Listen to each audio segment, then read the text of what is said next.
Hey, everybody. Welcome to another episode of Pretty Lies and Alibis. I'm Gigi Fruit Loop. I would ask you what you know, but usually you don't. I know a lot of stuff. What you I know? know a lot of stuff. I know that the average this is a little funny little blurb I found.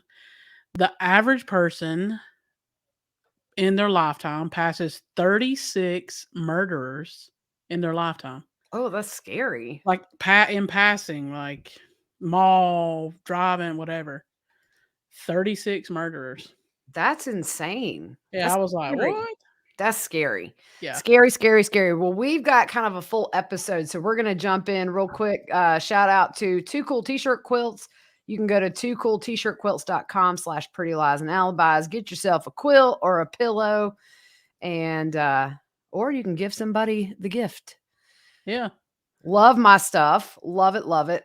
All right. So, real quick, Gabby Petito's family were seen going into the Tampa FBI office today, which kind of got some people talking.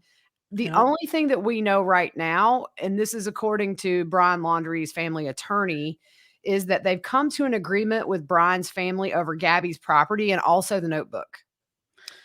Okay. I'm just going to put this out there. I think that is horrible. That you have to get attorneys and come to an agreement.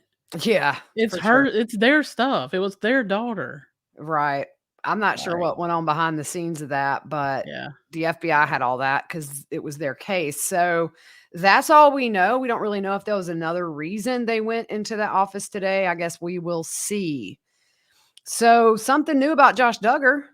Yeah, so his attorneys yesterday filed a motion. They've requested a new trial and are trying to blame a former employee for the child abuse materials found on his work computer. They filed a motion Wednesday evening asking the court to acquit Duggar of downloading and possessing child material. What's that word we use? I can't We use remember. child abuse material. Yeah. And complaining that their client was unfairly prevented from calling a necessary witness during the 7-day trial.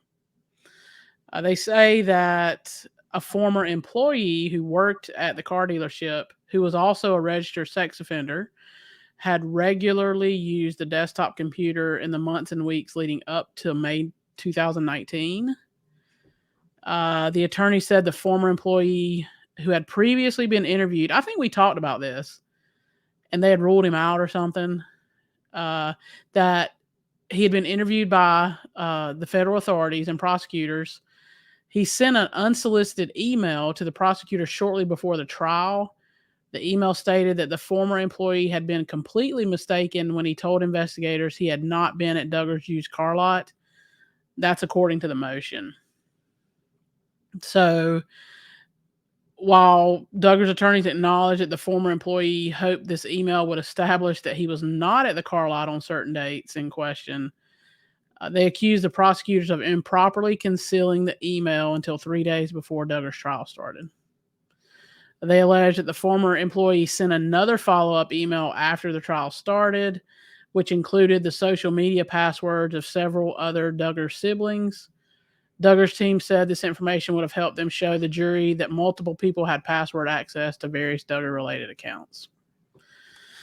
So in the end, they're saying Duggar was deprived of materially exculpatory evidence until the evening before the government rested its case. That's what they're saying. We'll see. I'm not super worried about it, to be honest. They Yeah. proved that it was him there. They had cell phone pings and everything. So, Yeah. I know maybe they extended time to file post-trial motions, but I think yesterday was the deadline. So that's probably why we're seeing this. I don't think that I'm going to lose sleep over it. So, Yeah. so the big news for us today is the first trial that we've actually covered start to finish. Got a verdict, and Chandler Halderson was found guilty on all charges. So there was one count of each of these for Bart and one for Krista. First degree intentional homicide, false information on kidnapped or missing persons, mutilating a corpse, and hiding a corpse. Took him a little over 2 hours, I think, to come back with that verdict. He was emotionless the entire trial and was emotionless when the verdict was read. Yeah, he was. Yep. So we had some closings, and you can kind of assume what the prosecution was going to do. They just kind of give a summary of all the evidence. And so for the state, do you want to go ahead and do those? Yeah. So they apologized for the jury having to see the graphic photos. He had 8 days to spread pieces of that puzzle all over southern Wisconsin, and that it was rough. So in June of 2021, Bart and Krista lived with Chandler. At that time, they thought he had an internship with American Family. He was attending MATC and earned a solar certificate and was one class away from graduating. And he had a job at SpaceX. Then they became suspicious. Why isn't a Fortune 500 company paying my son? With no transcripts or solar certificate, and he emailed 3 people about this. So this comes to a head the day before the murder. He talks to Omar Job, and he is upset at the beginning of the call. He learns his son never earned a solar certificate, and he isn't in the IT program and owes the college $1,000. These people never worked for the college in the emails that we talked about yesterday. So we see evidence of blood, and we know Chandler texts his mom. His dad's phone died. Text or call me. And the truth is, Dad's dead. They show a photo of the shoes Chandler wore to Fleet Farm to buy a tarp and show them with blood on them, which had Bart and Krista's DNA. They use cell phone pings to show him in the vicinity of where remains were found to top their case. And they essentially said that Chandler's lies were being exposed, and that's why he killed him. Yeah, and the state's closings were longer than the defense, but Which is funny. This was a very interesting angle for the defense. Few times my mouth flew open during her closings, but she said the openings and closings are roadmaps, not evidence. And she re-listened to the openings this morning while she was getting ready and said the defense apologized for the fact that he was going to be repetitive during this trial. So she said, it's my turn to apologize for doing my job. A lot of people think my job is to get the defendant off and to be loud and obnoxious. She said, my job is to be sure that the state's job is done and to be sure if they're bringing charges that they can prove them beyond a reasonable doubt. And then she said, I want to address the obvious. Chandler lies. Not only does he lie, he goes to extreme lengths to keep the lies going or to cover them up. And then she says, I guarantee you every one of us has told a lie and covered it up.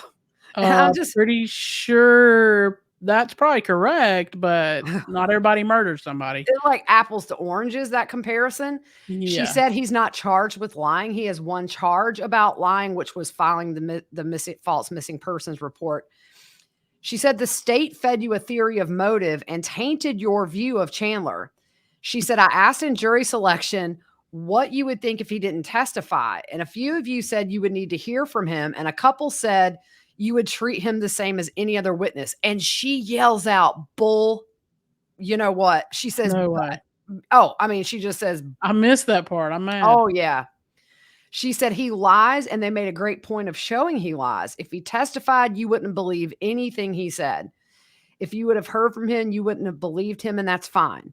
She said there's only one lie he told that matters, and that's that his parents were missing, and they were not. And she did say, I think some of the charges the state brought have been proven beyond a reasonable doubt. First-degree intentional homicide is a serious charge, and that's why we're here. We can think about another thing. When they did their closing, 2 phrases caught on. We know X, Y, and Z happened. She said, pay attention to when they said we don't know. I can't tell you how Krista was killed. It was always parts dealing with the homicides where they said they didn't know. She said in law school, she always heard, I don't know, is something that should never come from the prosecution table. She said the evidence they skipped over to me shows they didn't meet their burden. And she gave examples. Number 1, the cabin. Bart and Krista went there 2 to 3 times a year. It's possible they went to the cabin. We don't know what their weekend plans were. None of their friends said that they had any existing plans with Bart and Krista. She said that became premeditation to the state. He's talking to Kat on the 30th, and she asks if the 2 of them are going to the cabin, and Chandler says no. Then she says, you're allowed to use your common sense. When you talk to your significant other, you don't get the full story from texts. At some point, they talked about going to the cabin as a family. The notion they went to the cabin last minute so he could cover the homicides up is not true. She said certain lies matter and some don't. There's no proof that Bart and Krista knew about this SpaceX job or the dive team lie. None of their friends had heard this either. Okay, this is crazy. Right. I mean, I'm just saying, the guy lied, took the phones and texts after they were dead. Like, Yeah, I mean, yeah, look, she had nothing to work with. no. I mean, I've never seen a case, honestly, with this much in your face evidence. So, what's she gonna do? Okay, did you look at her when they were reading the verdict? No, She didn't even look. I was watching Chandler. She was looking somewhere else. She wasn't even. It was like she was staring off into space. I wonder if sometimes defense attorneys in cases like these, when they're given these arguments, are like, "Oh my gosh, I can't believe I'm having to do this." Yeah. Don't Uh, normally you stand up to have the verdict read? yeah, And they didn't. They were seated. I just hit me in the head. So really. I didn't notice. I was just focused on, for the most part, all you could see was Chandler's mask, but I was I just know, looking to see if right? there was He any hid behind reaction. that other lady. I know, He'd like right? to get back, yeah. So the two lies the state focused on is MATC. He did attend at some point. You didn't need the email and text on display, but they did. That wasn't something they had to prove. They made a big deal about the email between Bart and Krista from October 2020. The jig was up a long time ago, not July 1st, 2021. Bart was onto it. He said he sounds like Chaz on the phone. Bart and Krista were college educated. These emails were Gmail. Do you think they honestly thought this was legit? Legit? I just went MC Hammer on that. Too legit to quit, girl. Yeah, yeah. Maybe they knew their kid was lying. Same with the AmFam insurance deal. They used those emails to prove he was lying. They just wanted you to know he's a liar. What does it matter? According to them, that's motive. I'm pretty sure. That's why we're here. I'm pretty sure they found the remains in the fireplace. Right, right. We never heard he would be kicked out of the house or disowned. Kids lie to their parents all the time, and you don't know how this was going to affect Chandler. He complains to Kat about everything crashing down, and you don't know. And you do that with your girlfriend. Another motive was mentioned when Mitchell testified about a life insurance policy and the payout was $1 million. He didn't really know about it, and maybe why he does know is because of this situation. There was no evidence Chandler knew about the policy or the payout. Well, he's a liar. Like, you prove he lied. What if he lied and said, I had no idea about that? He didn't have a job, but nothing came out of that.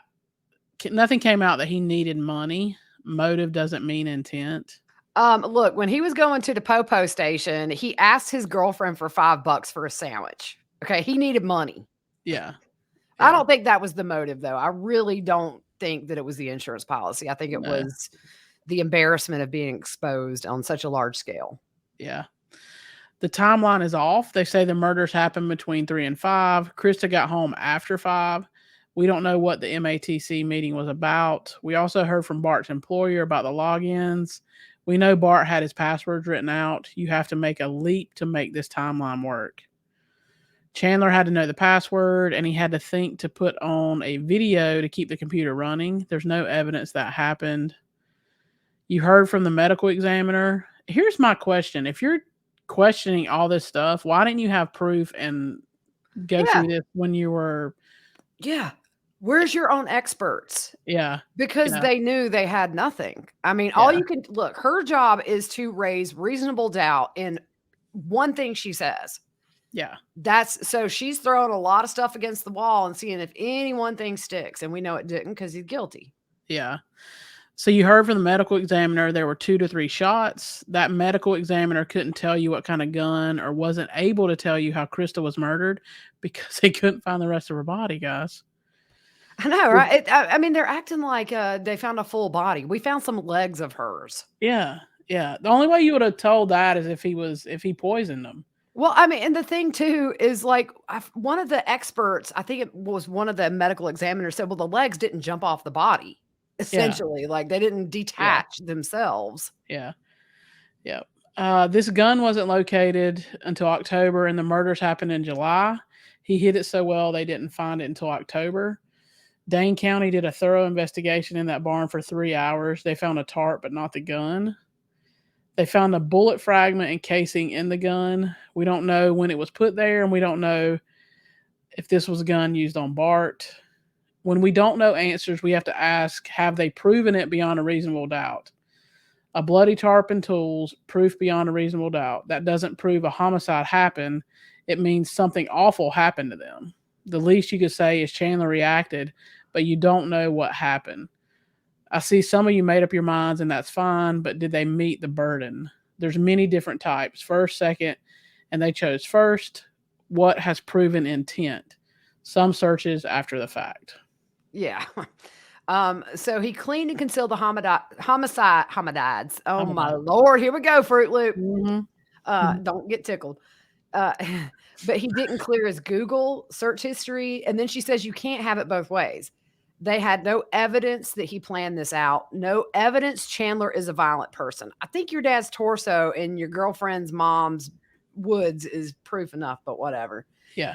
Intent is something that means there's she said intent is something that means something, and there's no evidence of that level of proof beyond a reasonable doubt for first degree intentional homicide. My tongue has gone on a little vacation, y'all. My Blah, lips blah, and blah, my blah. tongue are not working in harmony right now. Then she asks, do you know exactly how Bart and Krista were killed? Was it an awful accident or intentional, or was someone else involved? You don't, and that's a problem. This bothered me right here. So she said, this case has a lot of media attention. You were asked every day if you heard anything on the news about it. You have a bad job coming up.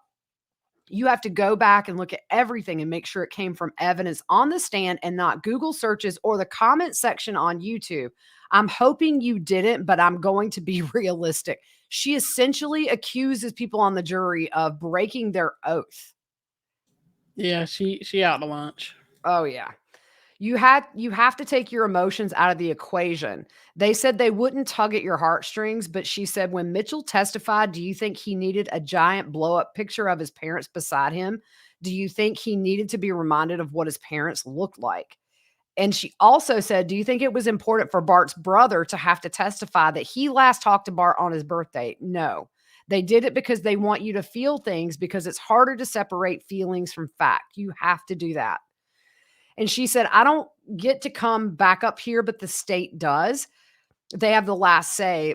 And what if I told you any minute someone will walk in that door and say they have a video of what happened inside that house? It doesn't exist. But what if it did?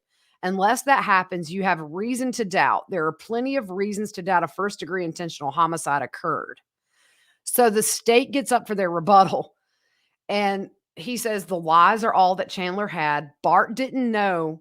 Listen to the call. In other words, you can tell Bart has no clue. He wouldn't be running in circles if he knew this was a lie.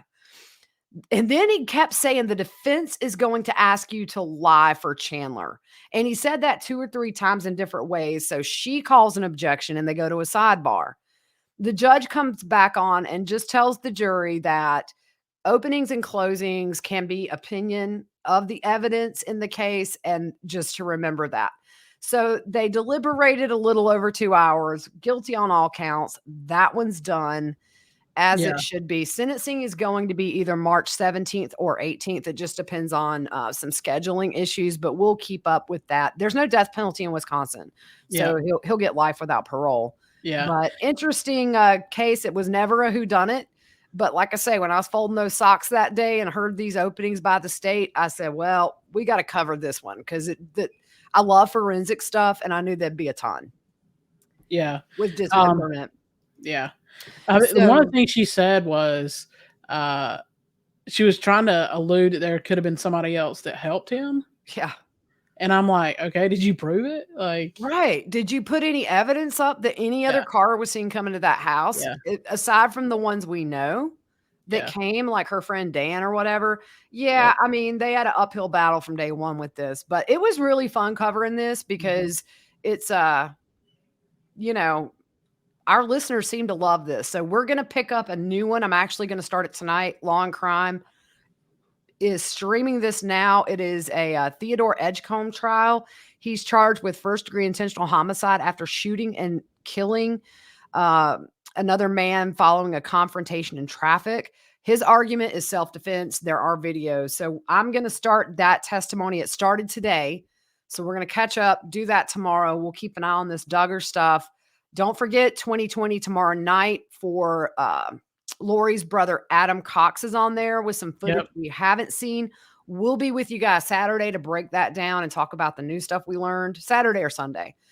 So, all right, guys, we will have another full week next week with this new trial. And yeah, so follow us on social media, subscribe on YouTube, same episodes on YouTube every night. So if you like video, we got it for you. You can see us try not to laugh at each other.